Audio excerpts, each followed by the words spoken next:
不動産屋さんの怪談です。今回は幽霊をあまり信じていない人たちが信じる派に転じることになった不思議なお話です。このお話をくださった方を仮に上野さんとしておきます。今から数十年前、上野さんは東京でサラリーマンをしていたそうです。毎朝地下鉄有楽町線で東池袋の本社まで通っていました。余談ですが、有楽町線と東武東上線が相互運行を開始してから有楽町線の乗客は増え、氷川台駅あたりから混んでくるということでした。さて、そんなある朝、上野さんはいつものように自宅の最寄り駅の地下鉄赤塚駅から電車に乗りました。朝のホームはいつもと変わらず、上野さんは他の数人の乗客と一緒に電車に乗り込んだそうです。車内の座席は埋まっており、つり革につかまる乗客がまばらで、上野さんが中央に立つと電車は動き出しました。さて、上野さんには A さんという大変世話になった会社の先輩がいました。その A 先輩は同じ有楽町線の氷川台に住んでいて、だいたい毎朝その上野さんと同じ時間の電車に氷川台駅から乗り込んでくるのだそうです。ですから時々同じ車両になり、会社の駅まで雑談をしていたそうです。その朝も上野さんが乗っている車両の窓から A 先輩がホームの階段を駆け下りてくるのが見えました。この氷川台駅から有楽町線は混むので、A 先輩は急いで他の乗客たちと一緒に流れ込むように上野さんの車両の一つ後ろの車両に乗り込んだのが分かりました。上野さんは混んできた車内で少しドア側に移動し、手すりに寄りかかっていたそうです。そして地下鉄は走り出し、数駅過ぎて要町の駅に到着しました。要町のホームには学生やサラリーマンが電車のドアが開くのを待っていました。そしてドアが開くと一斉に乗り降りが行われ、一旦落ち着くと、上野さんはそのホームの中に一人の女性が歩いているのに気がつきました。その女性はビニール傘にブランド物のショルダーバッグを下げ、ウォークマンをつけた若い女性でした。当時としてはどこにでもいるような普通の OL さんでしたが、ふとかすかに上野さんはその女性が気になったそうです。さて、その要町駅で時間調整が行われ、その日もアナウンスが流れて、人々の乗り降りが終わってもしばらく電車はホームに停車したままでした。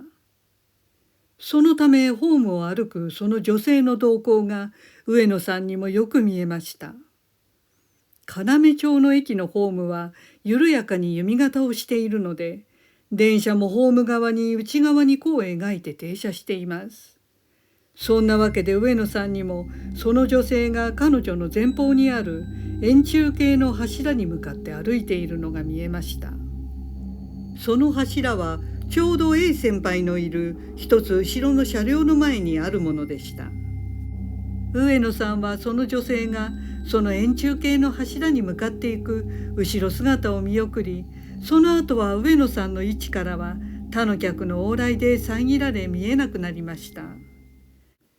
さて、車内の乗客たちは時間調整が早く終わって電車が走り出すのをただ静かに待っていたそうです。すると突然、車内にざわめきが聞こえてきました。上野さんは何事かと思ったそうです。それは一つ後ろの A 先輩がいる車両のざわめきだとすぐ分かりました。車両と車両の間の連結機のドアを A 先輩がいる車両から誰かが開けて慌ててこちらに入ってきたようでした。そのドアが開いた瞬間に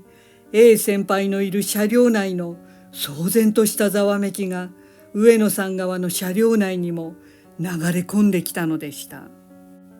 一体隣の車両で何が起きたんだと上野さんは思い、その様子を伺い見るとたくさんの人が驚嘆しているようでした。そして上野さんにもその時隣の車両で非常ボタンが押されたことが分かりました。するとすぐ車掌さんがその車両に確認しに来たようで、上野さんはいよいよこれは緊急事態が起きたのだろうと思いました。ところが間もなく車掌さんは何事もなかったかのように最後尾に戻っていったようでした。そして電車のドアはプシューという音を立ててしまり、特段変わった様子もなく地下鉄は走り出したそうです。上野さんも同じ車両にいる他の乗客たちも隣の車両で何があったのかとても気にはなっていました。ただ少しずつ騒ぎが収まっているようだったので、上野さんは誰かが気分が悪くなったとかその程度のことだったのだろうと思いました。そして間もなく会社のある東池袋駅に到着し、上野さんは地下鉄を降りてホームを歩いていました。すると後ろから上野くんと声をかけられたそうです。